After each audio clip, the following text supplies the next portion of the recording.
Welcome to the MuseCast, where we squeeze every last drop of inspiration out of Sunday's sermon. There we are. Hey, everyone. Hey, let me just quick praying against the evil internet spirits that might disrupt this MuseCast, because we've had some connection issues here already. So. We have. So I agree with you in prayer. Thank you for that, everyone. Here we go. Happy Tuesday. Hi, Dan. How are you? I'm doing pretty good. How are you doing? I'm all right. I am, let's see, a couple of emotions.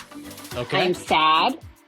I'm very sad because we moved my son back up to school this weekend. So I'm currently on vacation because I took vacation to move him up, and then I took a couple of days afterwards. 1, to mourn, but 2, to get the rest of the kids ready because they go back to school in a few days as well. So it's crunch time in the family world. So I'm sad. But I'm happy to be here with you guys. So that's good. Yeah. And I'm sad because my daughter woke up.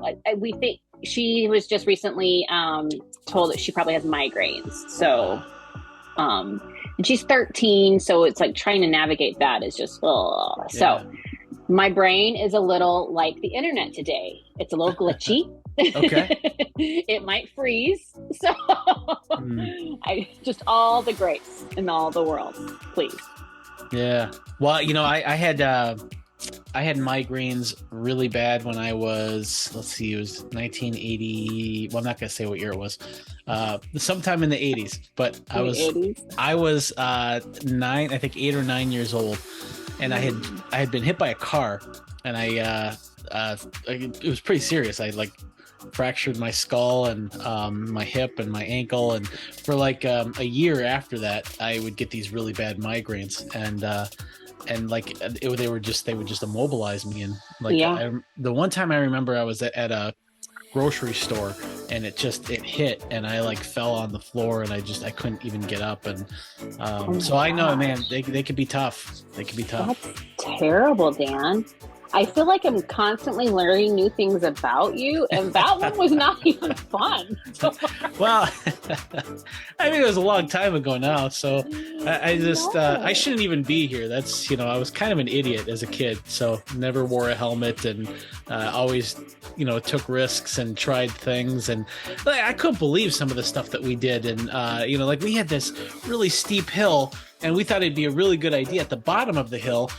There was a big dirt pile, and so we put some plywood on there so that you would go down the hill, and then you'd go right up that plywood, and you would just go so high up in the air. And we would do this without helmets or anything, and so back then, so I'm lucky to even be here.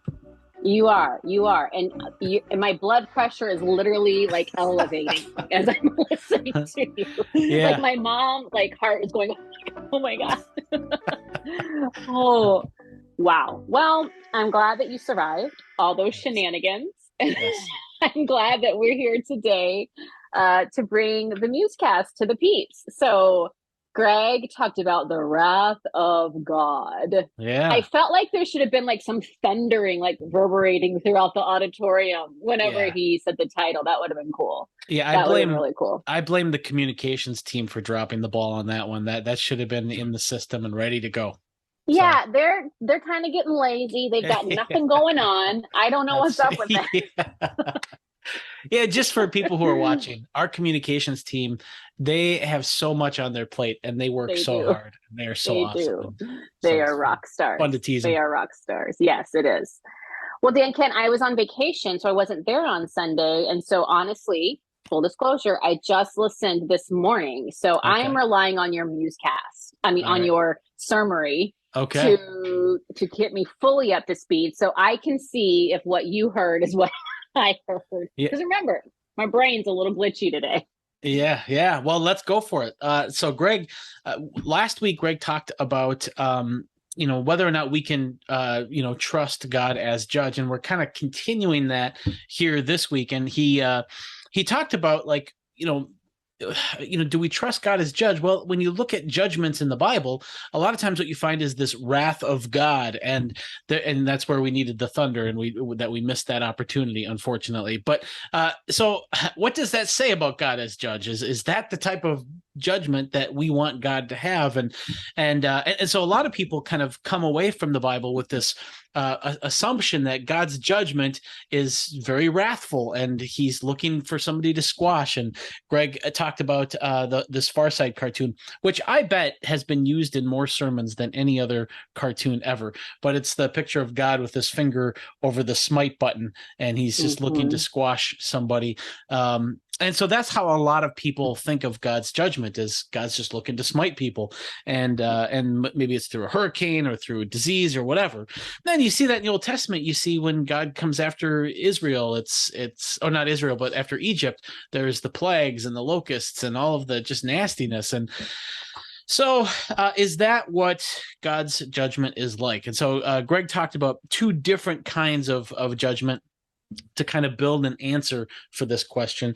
And the first type of judgment that he looked at is kind of a legal or a forensic type of judgment. And this is sort of like in government, when we have laws or rules, and then you have forces or authorities that hold people accountable to those rules. And so if you break those rules, you get a fine, or you get a jail sentence, or some other kind of payment that you have to do.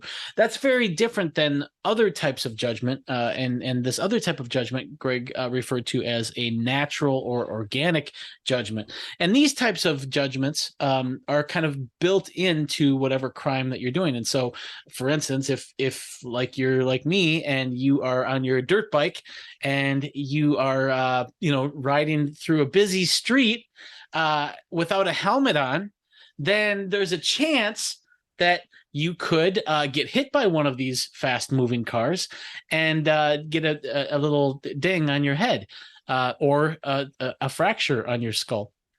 And that would be an organic judgment. No, time out. Dan Kent, when you said that you were in a car accident, I assumed you were in a vehicle and you were buckled in, and someone else, at the fault of someone else, your vehicle was hit and you were injured. But you little hooligan were riding your bike through a busy street. Are you kidding me? Well, I mean, okay, first of all, it was actually a busy parking lot for this really big apartment complex in Invergrove Heights. And there's this part between the garages where there's these little down divots, and they were so fun. And I was just going so fast down these little down divots. And then I burst out from between the two garages, and a car was going this way. And I what happened is I should have just kept going. But in reaction, I just kind of slammed on the brakes, and that stopped me right in the middle of the guy's path, and the car hit me. And so so that was that. I'm not going to go into all the gory details, but there are some really fun gory details about it. For the love of God, I'm gonna. Oh my God, I'm literally. I don't even know what to do. Well, I'm gonna go take some blood pressure meds, I think, because holy buckets. The mom part of this is what's cool. This is the apartment complex that we lived in. And like, okay, so I'll just say this. The station wagon hit me, and I remember like being in the air, and I remember seeing the windshield coming at me, and then I kind of blacked out. But supposedly I bounced off of the windshield and I went upside down, so my feet were up in the air and my head hit the curb, and then I landed in the grass. And I screamed, and I don't remember screaming, but I screamed, and my mom heard the scream, and she was up in our apartment, on the third floor. And she said, "That sounds like Danny." And she came running down, and just that mom's sort of intuition. So, but here's what's funny. Like this is back in the 80s. Funny. And well, funny in a way, in sort of a macabre way. But this is back in the 80s, and it was like $500 to get an ambulance. And so she's like, "No, we'll just take him in the car." So, well, she had no idea how serious it was, Of And course. so, yeah. Wow. Okay. Two things. One, I don't even know. I don't even know. And two, I've met your mom on a few occasions. She's a very sweet lady, and Yes. she deserves treasures in heaven. Yeah, Trust me, because she does. parenting you, oh my Uh, word. yeah, Ah, okay. Sorry to it's not interrupt. Your sermon was not going really easy. well. I Yeah. couldn't just let that Well, fly by. Well, sometimes these sermons, I have like these perfect life illustrations of these things, and this is an example of organic punishment, and it was pretty serious. The punishment was built into the crime, or in this case, the consequences were built into the stupidity, and so sometimes we will have laws and rules that are kind of designed by authorities, and most of the time, those laws and those rules relate to some type of organic sort of kind of crime or evil or whatever. And so, what Greg argues is that what we find in the Bible, God's judgment, is not the authority kind where God is bringing down a sentence and punishing people like in a kind of a physical sort of legalistic sort of way, but rather most of the time what you find, and there is some language like that about this kind of legal type punishment, but most of the time what you find is that God is giving people over to the natural consequences of their behavior. God is giving people over to those organic sort of punishments. And so he gives a few examples of this, even going up to the story of Jesus, where at the crucifixion, Romans 8 says that God delivered Jesus over or gave Jesus up to this crucifixion, and he does the same thing for us. He Greg cites Romans 1:18, where it says this is what the wrath of God looks like. And then Paul talks about how God gives people up to their passions, and so that's sort of like what God's wrath is. And so when we ask this question, can we trust God's judgment? Well, the question is what does that look like? Well, here's what it looks like. It looks like God letting us experience the consequences of our behaviors, and sometimes even the consequences of other people's behaviors. And so that's what Greg argues. But there's a problem with that. And the problem is that so many times in the Old Testament, it doesn't seem like God is just giving people over to the consequences of their behaviors, but he's actively coming in to punish people. And so how do you explain that? A lot of times the language about God in the Old Testament is God is this mighty warrior who's looking for blood. He's looking to cut people down and to cause suffering and to slaughter people. And so where did this God come from in the Old Testament, who's not letting people just experience the natural consequences of their behavior, but is actually bringing consequences? And so what Greg says is that a lot of times in the same way on the cross, you see God kind of, allowing himself to look defeated and bloodied and overcome, and you see God in Jesus ruining God's own reputation by hanging out with prostitutes and sinners. So too in the Old Testament, you have God accommodating and allowing people to have their bad theology about God, and allowing people to ruin God's reputation as he continues to work through them. And so what Greg argues, and the more I've kind of considered this and the more I've studied this, the more I think Greg is right. I think that a lot of times in the Old Testament, especially now that we have Jesus as the full revelation of who God is, as the full light, and Hebrews says that in the past we had just shadows and darkness of what God was like, but now we have this full light. Well, we can take that full light and contrast it with what we see in God, and we can now use that as a decoder ring to know what was really God and what was just God allowing bad theology about God to exist. And so that's what Greg says about those Old Testament cases that looks like God is looking to smite people. And then finally, Greg just leaves with this question: do you trust God as judge? And it's hard to kind of trust God as judge if he's just looking to smite people. It's hard to love that kind of God and to just feel secure and safe around the God who might just smite people randomly. but a God who helps people and nurtures people and kind of is with people as they experience the natural consequences of their sin, and is there for them when they're ready to repent, is there for them when they're ready for healing and ready to seek God again. That's a God that I can feel secure with. And so that's sort of where he leaves us. Do you trust God as judge? Because if you don't trust God as judge, then you're going to end up becoming the judge in your life. And that we've seen over the last few weeks just causes a lot of problems. So that's my summary. And yeah. What did you think of this? What did you think of the sermon?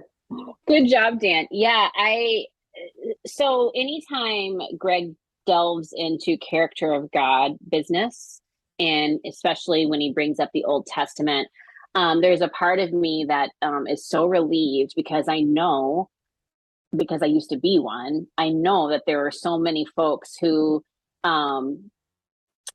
fear God because of the depiction of who he is in the Old Testament, and but love Jesus. And they kind of see, like, they want to cling to Jesus and just say, because the Father was just really, awful and angry and wrathful. And so I'm so thankful whenever Greg is able to share his perspective through by a lot of years of study and just looking into this. And I am of the opinion that, yes, we see the full, complete revelation of who God is, was, and has always been through Jesus Christ on the cross. And so this teaching always helps me to explain and better understand some of the Old Testament stuff. So I'm always really super thankful for that.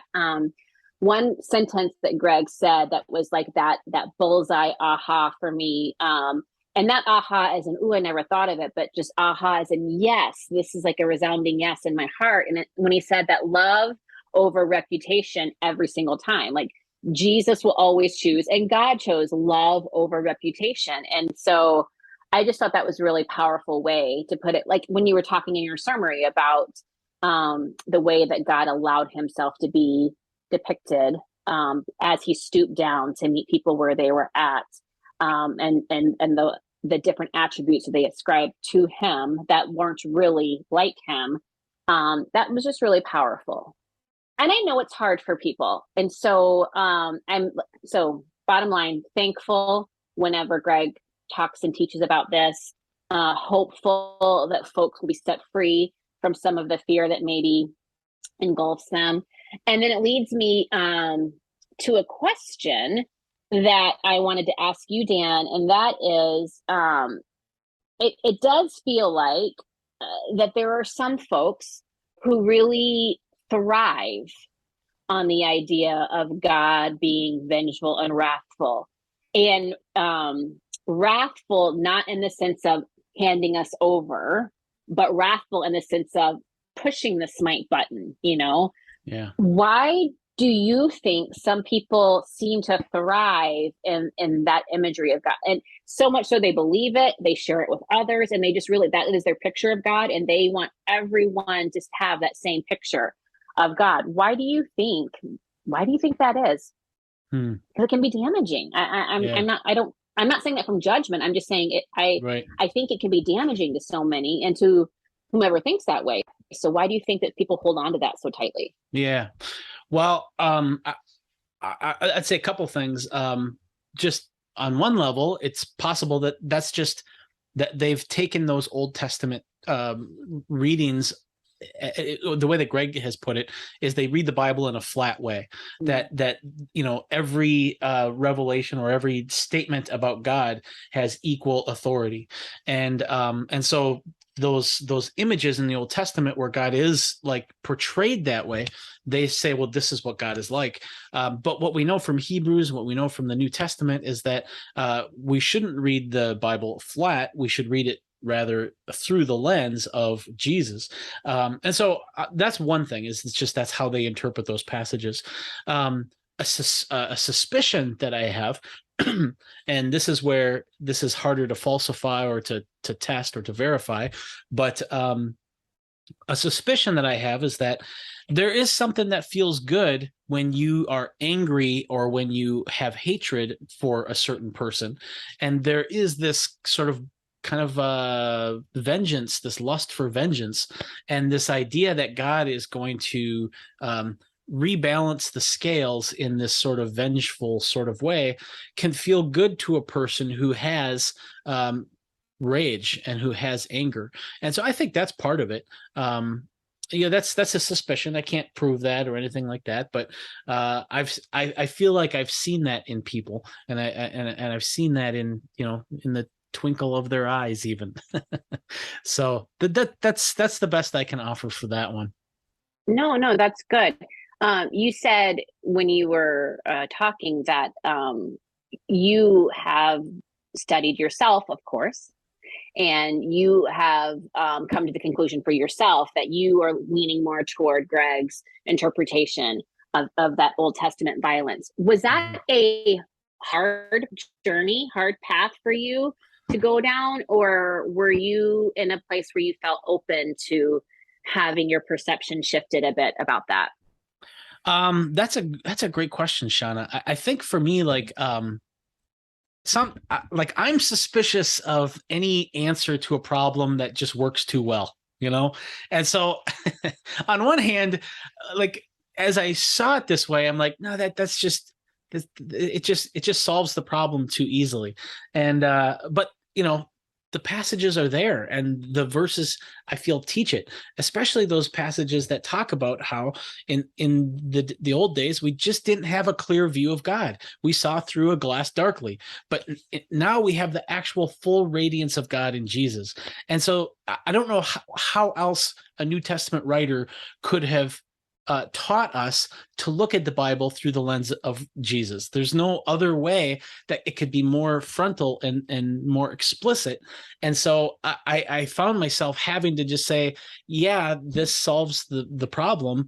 And maybe that's part of the good news. I mean, that's part of why Jesus is called good news, is that now we see something that before we only saw shadows of.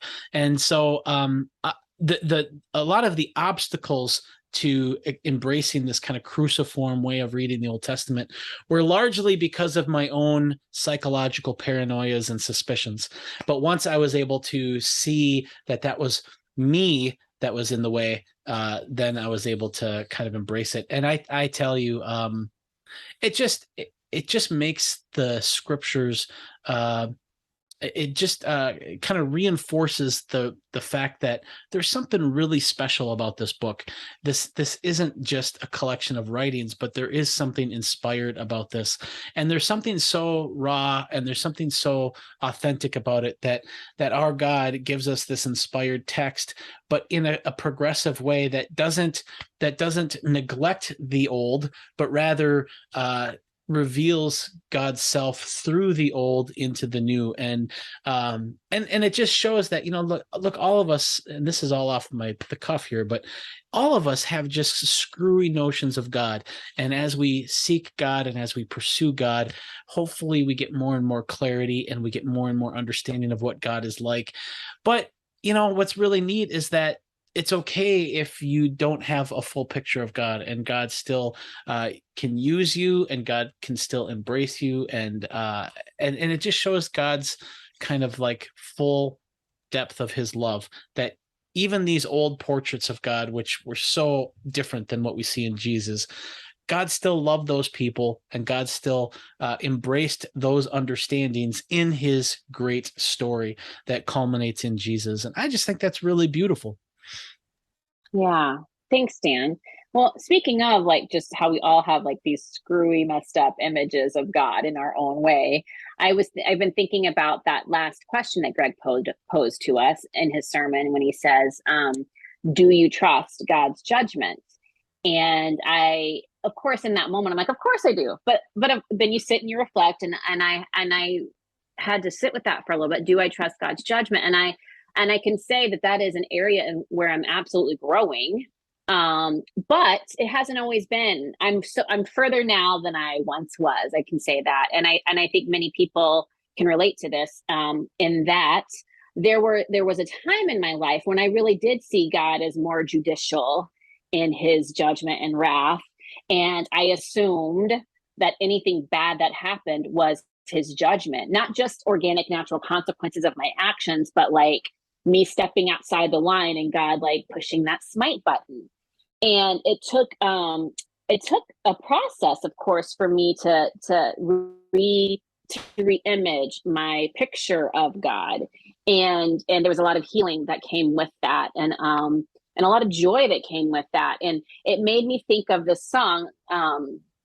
There's this old song that Aretha Franklin sang when she's talking about just trusting in God and trusting in relationship with him and prayer and stuff. And she says, there's a line where she says, the laughter that you laugh is his laughter, and the tears that you cry are his tears. And that part, the tears that I cry are his tears. That to me is a better image of who God is toward me and toward you and toward everyone. If we continue to act in ways that are damaging to ourselves, if we continue to be, little hooligans who ride our bikes in dangerous ways and slide down hills, I mean, eventually natural consequences are going to come. That's not God's judgment insofar as he caused those natural things to happen, but it's just what happens. And when we are wounded or hurt by our own choices, he too is wounded and hurt. And the tears that we cry are actually his tears. That to me is really beautiful. I can envision that as a parent, like there are times when you let your kids make decisions, especially as they grow and mature. And as a person who's older than my children, I may see it a little differently. I may think that the choice being made is not healthy or wise or good, and that there may be not great consequences. But I can't always protect them from their own decisions. Like eventually they're going to make decisions. Sometimes those decisions may not go well, and then they're going to feel the weight of whatever comes their way because of that. And so I don't stand on a hill and shake my finger and say, I told you so. It's just more like, oh, my heart hurts when they're hurting, even if it's because of their own doing. And so I don't see God as that kind of judicial judge any longer, like divvying out guilty, not guilty verdicts, but rather, like Greg said, there is a point when he lets us punish ourselves. And even as he does that, it hurts him. And he sheds tears that we also shed. So, that's do you have really any thoughts on that? Because it leads to a question, actually. It's funny. Like that's really well said. In fact, that like my sermon was very theological, and there was like this emotional component to Greg's sermon, and I feel like you just summarized that emotional component in a really great way that I just totally missed. So that's really well said. Well, thank you, sir. It does lead to a question, though. And this question was sent in by Anne. And so I'm just going to read it because it is so well said. And I myself have had this question, and maybe even have had it, I'm going to say, in the year 2022. So maybe even yesterday, but that's a whole nother. Okay, so the question is this. If judgment is built into sin, why do so many people not seem to experience consequences for their sinful behavior?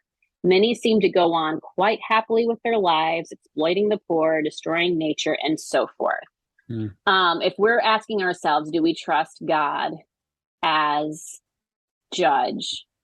I think it's hard for many people to say a resounding yes because of this very question. We don't seem to see consequences happening for folks all the time. So help us unpack that, Dan. Yeah. Well, I would say a couple things. Well, take my bike accident when I got hit by a car.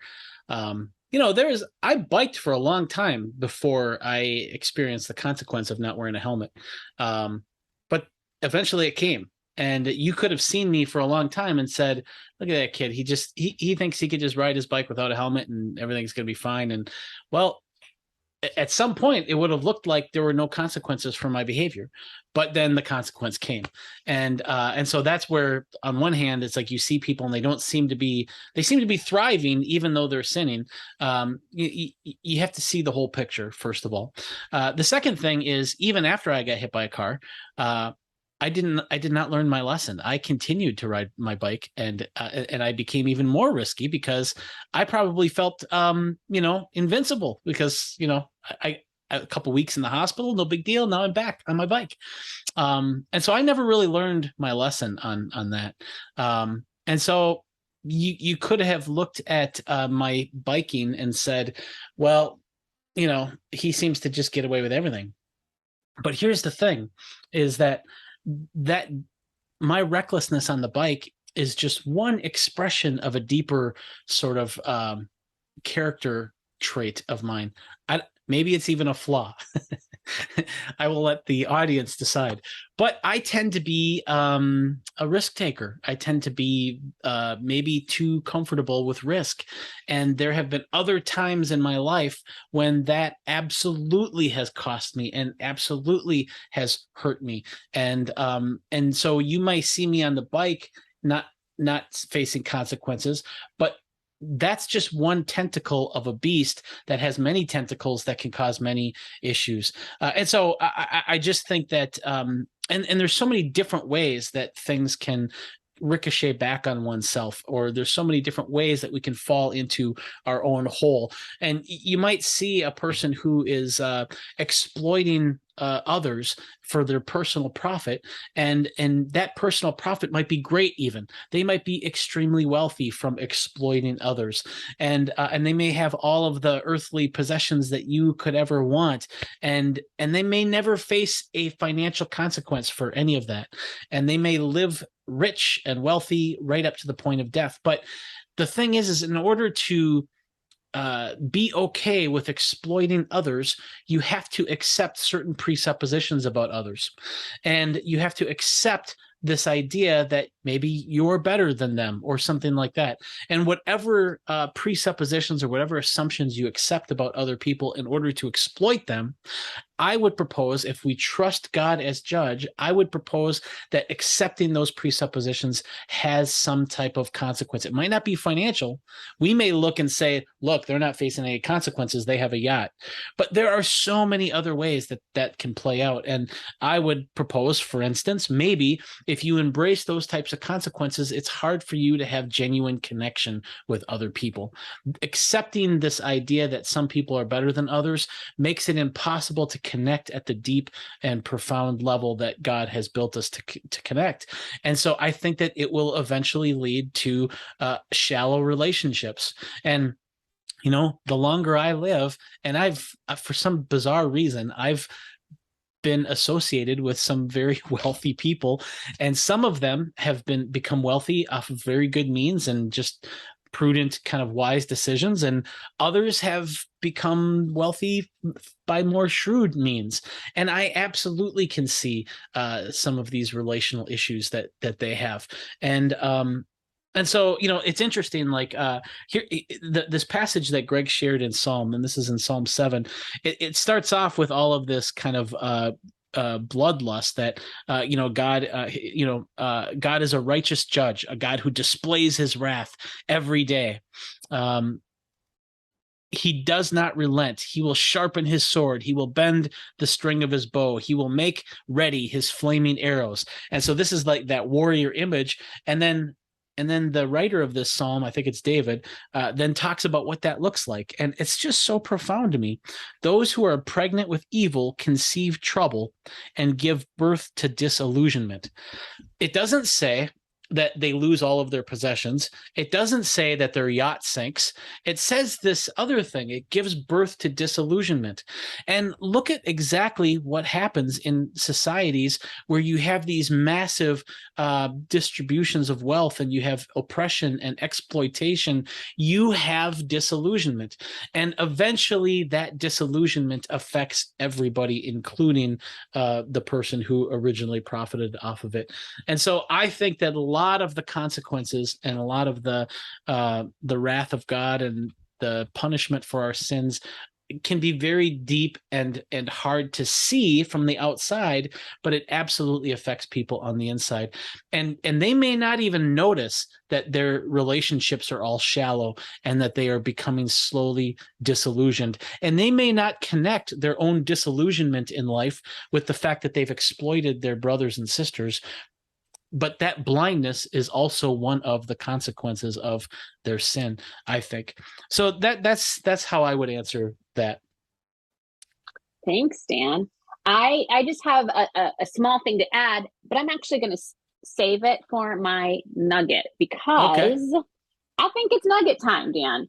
And wow. I know. I'm giving you a little bit of time here. I think it's nugget time. And my nugget, like I said, I think is going to be just a continuation of this question that was just asked.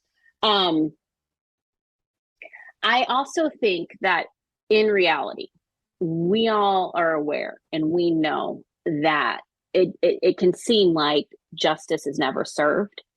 It can seem as if the wrong folks seem to always flourish and get by and get away with things, and those who are victims are more victimized. It can absolutely seem that way. And even if things go through, all the earthly judicial things that have to happen for justice to be served, it doesn't always happen that way.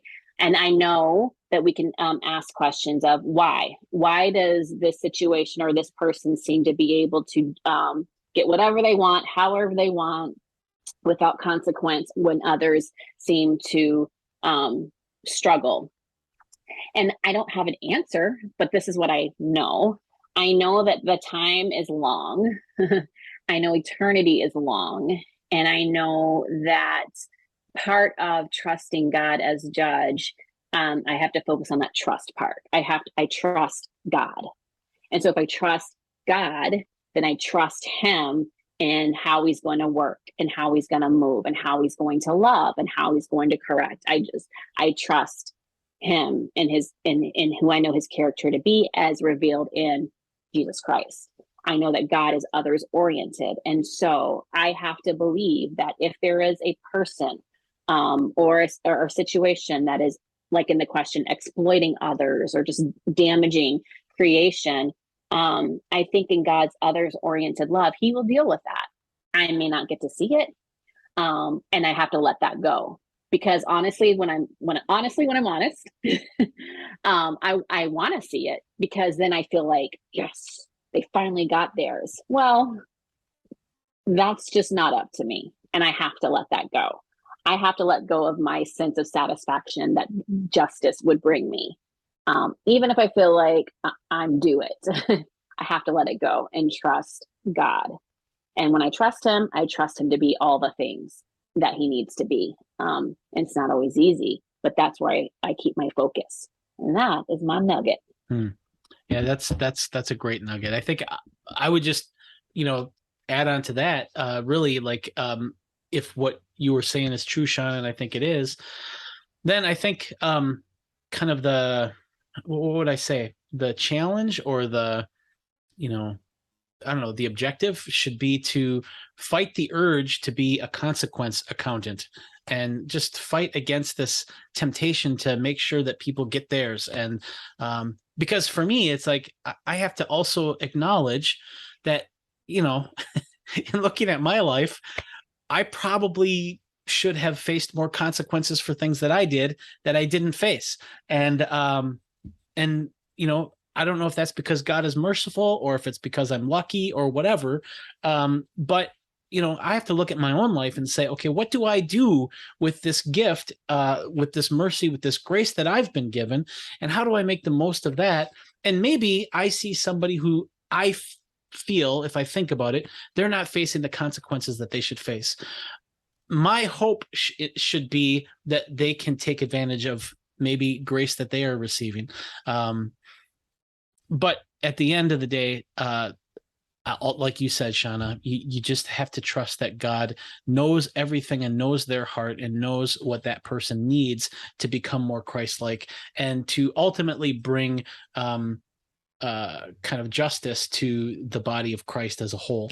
And trust is hard, but I think that's what it means when Joseph in the Old Testament says, am I in the place of God? No, I'm not in the place of God.